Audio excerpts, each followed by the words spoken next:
Broncos country, what is going on? I hope you guys are having a wonderful day. We're going to be riding this Bo Nix hype train, baby. What would it take for him to pull off the unthinkable to many?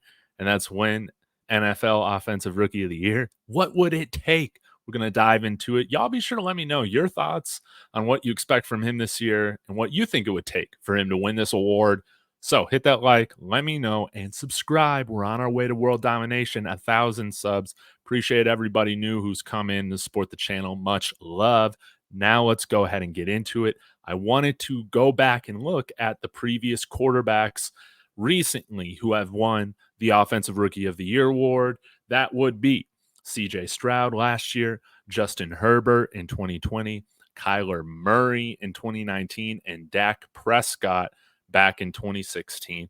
And this is kind of interesting because their statistics were kind of all over the place, to be honest. I guess we can go ahead and start with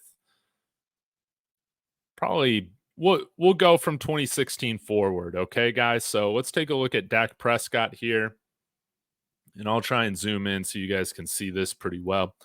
You can see, hey, Dak Prescott in 2016 started all 16 games, led his Cowboys to a 13-3 record, passed for 3,600 passing yards, 23 TDs to 4 interceptions. I mean, just insane, okay? So the Cowboys won, and he was very productive. He also added a lot of rushing yards, if I remember correctly. Oh, less than I thought, 282. So, yeah, still a little under, like 4,000.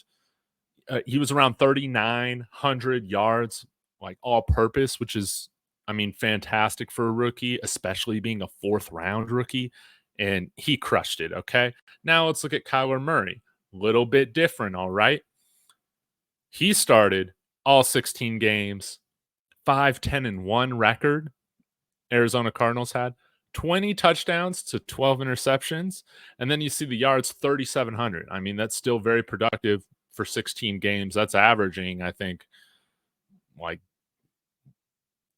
I don't know. I can't do the math right now. It's well over 200 yards a game, I believe. So good production there. Now this is what gets pretty interesting. You take a look at Justin Herbert, right? He crushed it. 4,300 passing yards, 31 touchdowns to 10 interceptions. COVID year as well. 6-9 record, but you couldn't ignore these statistics, okay? Now I think Joe Burrow, I think he only played like part of that season, if I remember correctly, but very, very good production from Justin Herbert. And honestly, his best 2 years in the league might have been his first couple, because he's kind of taken a fall off, which is kind of interesting, I guess, depending on how you look at it. But also added some rushing yards, 234 rushing yards. So, I mean, responsible for about 4,500 yards, if I can find this total, which is over that, which is fantastic. Again, as a rookie playing 15 games, that's very impressive. Now we go CJ Stroud, absolutely destroyed it this past year. 4,100 passing yards, so a little bit less than Justin Herbert had his rookie year, but played 15 games as well, 23 touchdowns to 5 interceptions. And let's see how much he added on the ground. Only 167 yards. So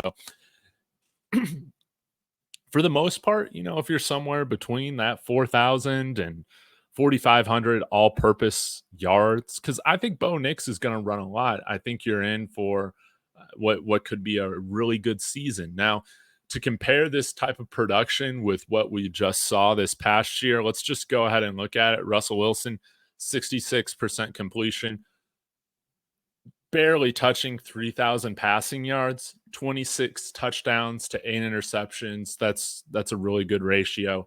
And yeah, so the way that I kind of look at it is maybe looking at somebody like Jalen Hurts, given his first full year starting. You saw he took, Philly, started 15 games for Philly, had 3,100 passing yards on the year, okay? And then added another like close to 800 yards on there. So again, around that 4,000 total yards. And then he just had insane numbers because he had 10 rushing touchdowns And then you combine that with the passing touchdowns that he had. 16? Okay. So a little bit less than I thought, but 26 touchdowns total to 9 interceptions. And, the Eagles, he like, he didn't win rookie of the year, but Eagles had a pretty decent year. Okay. So I would say that maybe we should look to have like that type of season for Bo Nix. However, you want to chop it up, maybe aiming. My hope is that if he hits around that 4,000 or 4,100 all purpose yardage, that's going to put him in the conversation. And I think the Broncos would win enough games. And I think that has to do with part of the conversation as well. Is you're not going to win rookie of the year, most likely, especially where there's 6 rookie quarterbacks chosen in the first round this year if your team's not winning. But like Colin Cowherd said, Bo Nix, I do believe this. Like he's in the best situation out of all these other quarterbacks. Just like in Lamar Jackson's class, let's remember, was that the 2018 draft?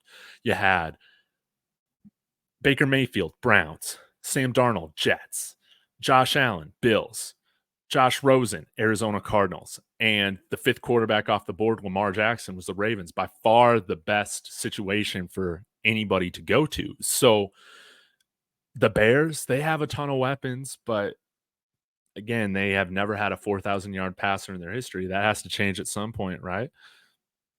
JJ McCarthy, will he even play that much? I don't know. Michael Penix, will he even play that much? I don't think so. Drake May in New England, I'm not sure that that's going to be a great offense to watch. And Jaden Daniels, I think he's a little bit more of a product with or a project with definitely a high ceiling, but maybe not as ready as somebody as Bo Nix to take a snap week 1.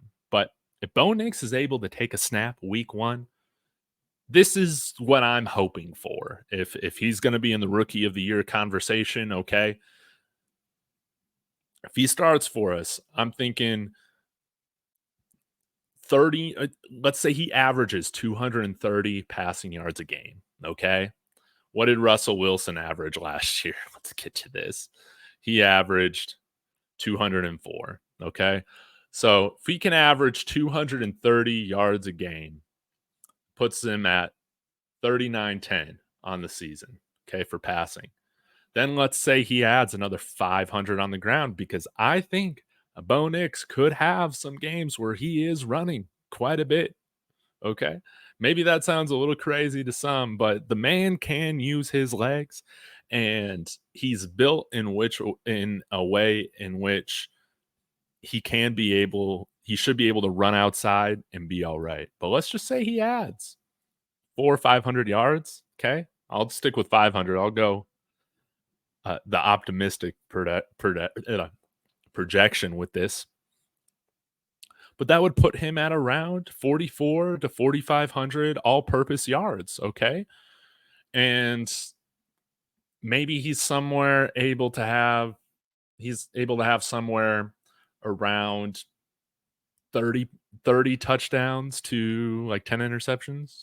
12 interceptions, something like that. It's a really good ratio, especially for a rookie.